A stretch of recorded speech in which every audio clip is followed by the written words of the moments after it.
kids today. So desensitized.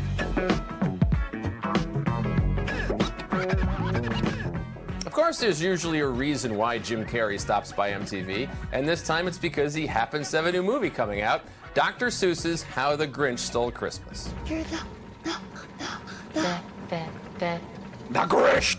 Like eggnog, Silent Night, and stockings hung by the chimney with care, the Dr. Seuss favorite How the Grinch Stole Christmas can only mean one thing. Yuletide is coming. Talking about Christmas inspired Jim Carrey to share some uncensored stories of his own. What was Christmas like at your house back in the day? It was a blast. My family were so fun at Christmas time, and we would go out to my sister's place in the country, and it was so bizarre. We had a very strange family. But whenever somebody was coming up the road, we could see them coming up the road for ages, and we would all like put stockings on our heads and get like picks and shovels and axes and chainsaws and stuff from the garage, and we'd run into the ditch and we'd come flying out at them. Like that, it's the Texas Chainsaw. That was Christmas to us. Wasn't the first performance you did somehow connected with Christmas? Oh yeah, well, it was a Christmas assembly, yeah. It was, I think it was grade 2. It was music class, and some kind of a violin concerto was playing on the record player, and I just started, monkeying in the back of the class there, doing whatever, mocking it. The teacher centered me out and said, "Jim Carrey, if you want to do that, and do it in front of the whole class," like that, and of course I did. I got up, and she thought she was going to completely humiliate me, and I had been doing this at home, this kind of stuff, forever, but I'd never done it in school. I was pretty much a non-entity in school, right. And I'm going back to that now. You're trying to be a non-entity now. Yes. Just stay at home. Peace in that, Chris. I hear you. Come with me. I've been there for a long time. This holiday season, Jim revisits his days as a Christmas ham, playing the Grinch in Ron Howard's big screen version of How the Grinch Stole Christmas. Well, that worked out nicely. So many people ask that, like, what's Jim Carrey like? And Jim is like so funny, but he's also like, I would say he approaches comedy seriously. Sometimes he would make a joke, and I wouldn't understand it, but I would just laugh because I knew who was making a joke. One thing no one was joking about was the tedious and painful physical transformations Jim and his fellow cast members had to undergo. It looked like the most painful thing to wear, like in American history. What are you talking about? Your little Grinch costume there. Oh, somebody's fabulous! It was very painful. It was extremely painful. It was uncomfortable. Very hard to blow your nose. Impossible. Hard to breathe. It was an amazing lesson in self-control. Just amazing what human beings can kind of like get used to, I mean, at this point I could be held underwater for about 20 minutes, probably. This won't be absolutely necessary. And be brought back to life and just go like, next. With this coat and this hat, I'll look just like St. Nick. Didn't they tell you going in it was going to be like painful and difficult? You don't think about that, you just think the Grinch, and it's great, and it's an amazing honor to be part of it. Okay, that's the crap. Anyway, now you never really know what's going on until you get in that suit, man. Mm-hmm. That suit is unbelievable, and then when you've done the hours of makeup and then you get the suit on, right. And it's just do you care? Does the audience care? They do don't care. They just want to be entertained. They don't want to hear my complaining. They don't want to hear the bitching. I'm going to throw up, and then I'm going to die! He did find the whole process very torturous, and I was afraid he was going to kill me on numerous days. Almost lost my cool there. Jim was in such pain, he needed help from our armed forces. You had a Navy SEAL come in and teach you survival technique? It's a guy who trains people how to handle torture. And he this all sounds so fun, doesn't it? He taught me these little things, these pain deferment things. It's amazing how beneficial just spinning a little rock in your wrong hand can be. It just takes you out. Or pounding yourself in the leg. That was the other thing that was fun. Just every once in a while I'd be sitting on the set, and everybody'd be like nice and peaceful with the Christmas vibe, and I'd go, and just pound myself in the leg, because the pain, localized pain, would actually get you out of your discomfort. And so this was something that somebody... I might just have somebody do it. No, it didn't hurt enough. Even Ron Howard attempted to endure the difficult makeup process. It was funny, one day Ron got made up too and put the Grinch costume on and felt the pain. One day, just as a kind of a show of support or something, or maybe it was just wanting a cheap laugh, I showed up at 3:30 in the morning and put on the makeup. But Jim gave me a really dirty look, and I couldn't figure it out. I thought, I thought he'd like the fact that I dressed up, but I hadn't spoken yet. So when I mentioned something to Jim, he suddenly looked at me. He said, "Ron?" He said, "I thought you were a really bad double." It was good, only he didn't have the contacts. That's what drives you over the edge, you know, is the, now we're gonna put salt in your eyes. Now, these aren't your standard contacts. They're larger than normal contacts? They're the whole eyeball. Oh, my God. Yeah. Okay. So it's quite a bit to deal with. What's happening with my hair? Oh, God, help me. Oh, no. Oh, shoot. Oh, damn it.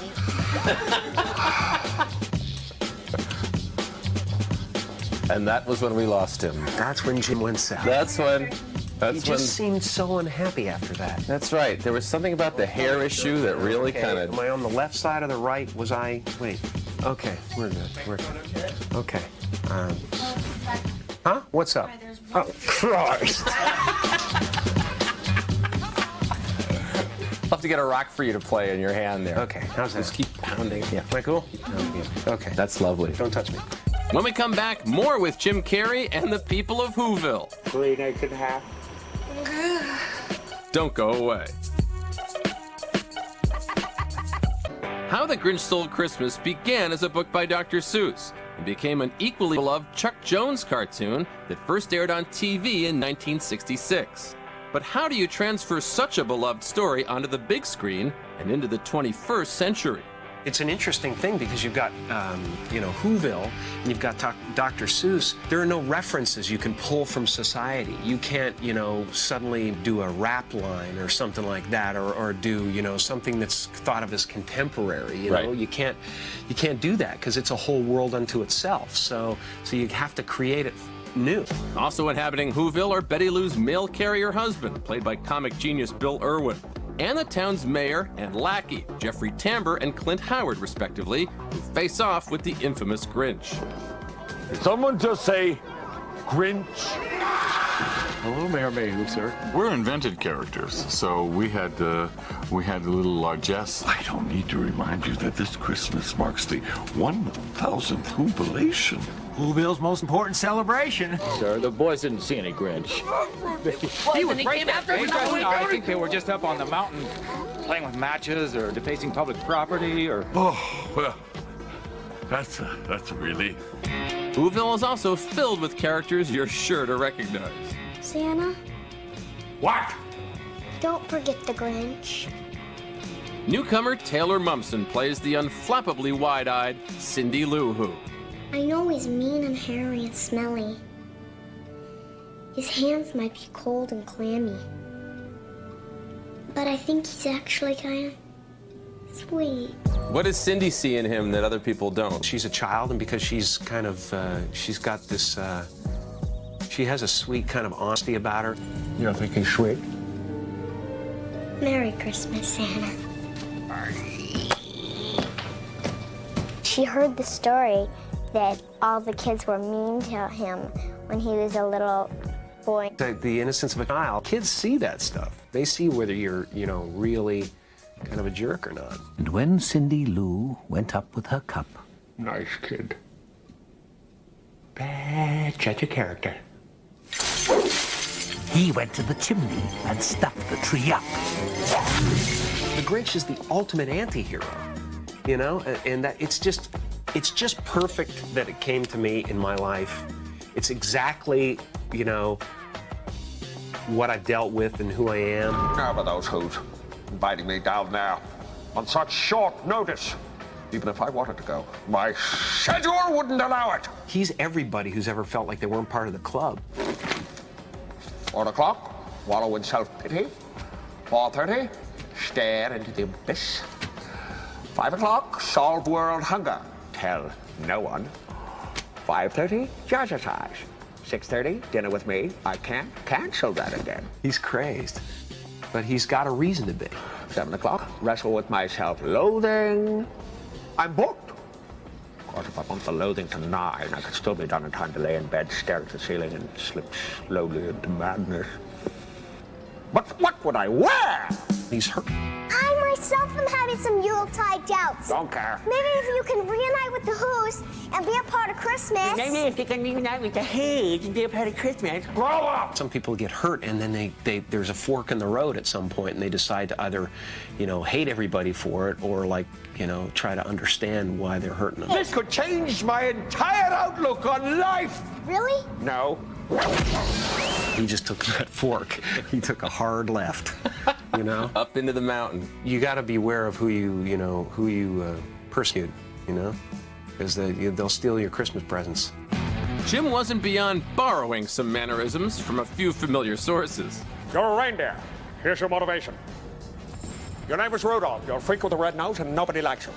Then one day, Santa you and you save Christmas. Is that Ron you're doing when you put the cap on there? Yeah, it's an amalgamation. It's a concoction. It's a fragmentation.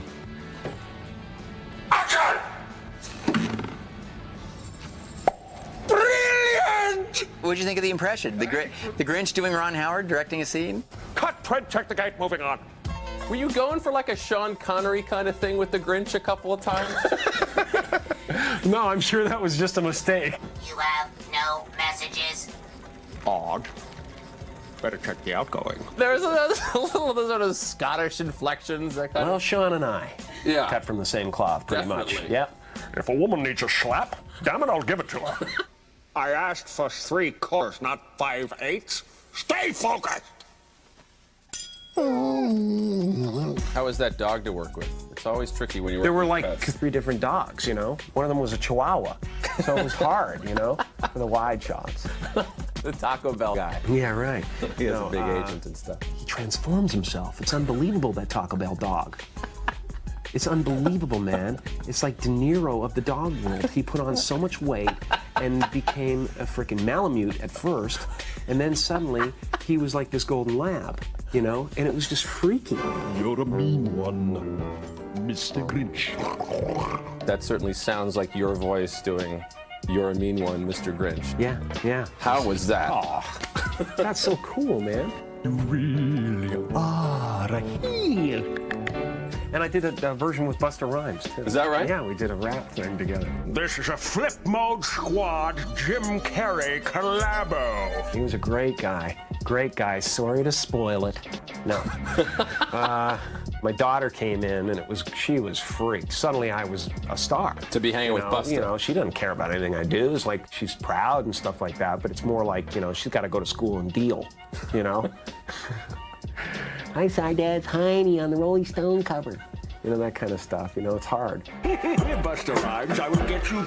Relax, dude. You need to chill. Something wrong with you. Busta Rhymes, man, it was like, she thought I was cool. For the first time, I think, she was like, wow, Dad, that's awesome. And even Jim is impressed with how Dr. Seuss's How the Grinch Stole Christmas turned out. God, this is exactly what you dream about when you're a kid thinking about being in the movies someday. Have the best Christmas ever! They did an incredible job, and once you get it all together, all the elements, it's just fun stew. Fun stew with, I don't know, Giggles dumplings. Don't think for a second that this interview with Jim Carrey is without its own uncensored moments. We could just keep you forever here. I want you to. We can. No, please do. Please do. You ever see Officer and a Gentleman? I got nowhere to go. I got no place else to go. People want to hate each other, man. What is that about? That's why we need people like you so much in the world, right? We need Depeche Mode. You need Depeche Mode?